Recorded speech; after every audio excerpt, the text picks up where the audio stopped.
दीदारगंज के गोवाई में महिला एवं उसकी नातनी की हत्या के मामले में पुलिस से मुठभेड़ में मुख्य अभियुक्त हुआ गिरफ्तार।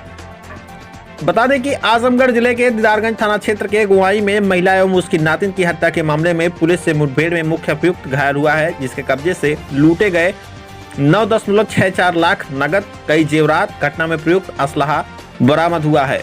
जघन्य हत्याकांड से जनमानस में काफी आक्रोश था, जिसका पुलिस टीम ने 35 घंटे में ही खुलासा कर अभियुक्तों को गिरफ्तार कर लिया है।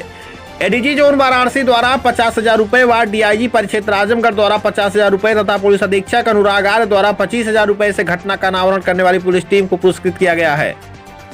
घटना के बाद मामले में वादी शिवशंकर पुत्र मुनीलाल ने तहरीर दी थी। उसकी बहू लीलावती उम्र करीब 50 वर्ष व नातिन आंचल उम्र करीब 13 वर्ष की अज्ञात व्यक्ति द्वारा हत्या कर दी गई थी।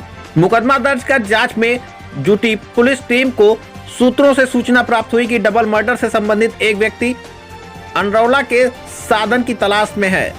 इस सूचना पर पुलिस द्वारा त्वरित कार्रवाई करते हुए अरनौला के पास से एक व्यक्ति को पुलिस हिरासत में लिया गया। उसने अपना नाम चंद्रजीत चौहान पुत्र लालधारी चौहान, ग्राम गुवाई, थाना दीदारगंज बताया।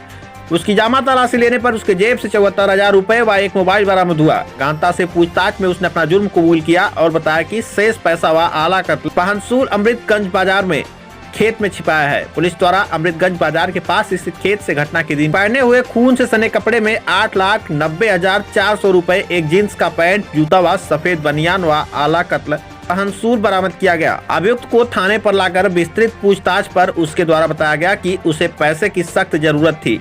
गांव में चर्चा थी कि मृतका लीलावती जमीन लिखाने के लिए प्रयास में थी और उसके पास इकट्ठा पैसा था। दिनांक 12 मार्च 2022 की रात्रि में करीब 8:30 पर मृतका के घर का चैनल खुला हुआ था, तो मैं उसके घर में चुपके से घुसकर बरामदे में रखे तख्ते के नीचे छुप गया। रात में मृतका व उसकी नातनी चैनल में ताला बंद करके सो गई। मैं वहीं छिपा रहा। रात में मृतका लीलावती बाथरूम करने उठी, तभी मैंने उसके सिर पर लोहे से प्रहार कर दिया। उसकी हत्या के बाद नातनी की भी हत्या कर दी। जल्दी बक्से की चाबी की खोज की तथा बिस्तर पर तकिए के नीचे रखी चाबी को लेकर कमरे में रखे बक्से का ताला खोला, जिसमें पैसे व जेवर मिले। पैसे व जेवर एक झोले में रखकर मैं छत पर पहुंचकर छत से लगे अमरूद के पेड़ के सहारे उतरकर वहां से भाग गया। जेवर व आला कत्ल पाइप बैरकटी तालाब के पास छिपाया हूँ। पुलिस टीम मौके पर बरामदगी हेतु पहुंची तो अभियुक्त द्वारा जेवर व आला कत्ल पाइप देते हुए वहां पर पूर्व से छिपाए तमंचे को एकाएक उठाकर पुलिस पार्टी पर फायर करते हुए भागने का प्रयास किया। पुलिस द्वारा आत्मरक्षार्थ किए गए न्यूनतम फायर से अभियुक्त के बाएं घुटने में गोली लगी तथा पुलिस द्वारा उसे कब्जे में ले लिया गया। इलाज हेतु अभियुक्त को अस्पताल में भर्ती कराया गया है। इस संबंध में एसपी आजमगढ़ अनुराग आर्य ने बातचीत के दौरान क्या कुछ कहा, आइए आपको सुनाते हैं इस खास रिपोर्ट में। आजमगढ़ से आदर्श श्रीवास्तव के साथ सबलू राजभर की रिपोर्ट। ख्याल हुआ है, क्या प्रकरण हो सकता है? कल 13 मार्च को सुबह 9 बजे थाना दीदारगंज में एक घटना घटित हुई थी, जिसमें एक महिला और एक बच्ची, इन दोनों की धारदार हथियार से हत्या कर दी गई थी। इस घटना का अनावरण आज पुलिस के द्वारा किया गया है। इसके अनावरण के लिए 4 टीमें लगाई गई थी।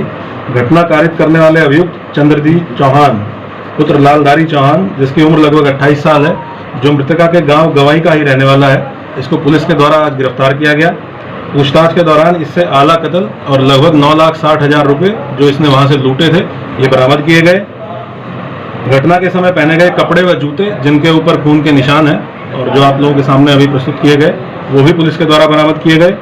अग्रिम पूछताछ के दौरान इसके द्वारा घर से लूटे गए जेवर के बारे में भी पुलिस को बताया गया और इसकी बरामदगी के लिए पुलिस के द्वारा इसको ले जाया गया। बरामदगी के दौरान इसके द्वारा पूर्व से छिपाए गए तमंचे से पुलिस पार्टी पर फायर किया गया। पुलिस के द्वारा आत्मरक्षार्थ कंट्रोल फायरिंग करते हुए फायरिंग की गई, जिसमें इसके बाएं घुटने में गोली लगी, जिसमें यह घायल हो गया। तत्काल इसको उपचार के लिए सदर अस्पताल लाया गया है, जहां पे इसकी कंडीशन अभी स्टेबल है। पूछताछ के दौरान इसने घटना के बारे में सारी चीज़ें कबूल की हैं।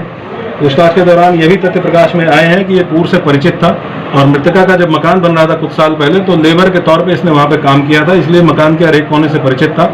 घटना वाले दिन रात को 8:30 बजे घर के अंदर घुसा है। घर के अंदर घुस के बेड के नीचे छिप के बैठ गया और रात के टाइम जब मृतका अपने कमरे से निकली है तो इसने उनके ऊपर हमला किया। कमरे के अंदर गए, वहाँ भी हमला किया, रॉड से हमला किया। एक बच्ची थी 13 साल की, जिसके द्वारा शोर मचाया गया। शोर मचाने पर इसने बच्ची का भी गला काटकर उसकी हत्या कर दी। उसके बाद जो वहाँ पे बॉक्स था वो खोला, चाबी इसने तकिए के नीचे निकाल के और उसमें जितना भी पैसा था लगभग 9,60,000 रुपया और जो जेवरात थे वो इसके द्वारा वहाँ से लूट लिए गए और ये छत के रास्ते से एक अमरूद का पेड़ है जहाँ से ये उतरते हुए फरार हो गया। इस पूरी घटना को लगभग 35 घंटे के अंदर पुलिस टीम के द्वारा अनावरण किया गया है। इसमें एडिशनल एसपी आरए के नेतृत्व में सीओ फूलपुर, सीओ लालगंज और उनके साथ एसएचओ दीदारगंज, स्वाट team first, second, surveillance team, इन सबको लगाया गया था घटना का खुलासे के लिए, बरामदगी के लिए और इसके दौरान की गई कार्रवाई के लिए। मेरे द्वारा इस पूरी पुलिस टीम को 25,000 रुपये से, डीआईजी साहब के द्वारा 50,000 रुपये से और एडीजी सर के द्वारा 50,000 रुपये की धनराशि से पुरस्कृत किया गया है। क्या था मकसद, क्या था जो हत्या किया गया? विशुद्ध रूप से लूट का था ये इस घर में, क्योंकि इस घर से पूर्व से परिचित था। इसको ये भी जानकारी थी कि जो मृतका है वो किसी जमीन को खरीदने वाली है, इसलिए उनके पास पैसा रखा हुआ है और ये 10 तारीख को इनके घर पे आया था बिजली ठीक करने के बहाने। तब भी इसने पूरे घर की रेकी कर ली थी क्योंकि इनसे इन्हीं के गांव का था, पड़ोस का था, परिचित था, इसलिए मृतका को इसके ऊपर शक भी नहीं था। तो इन सारी चीज़ों को इसने अपने दिमाग में रखा।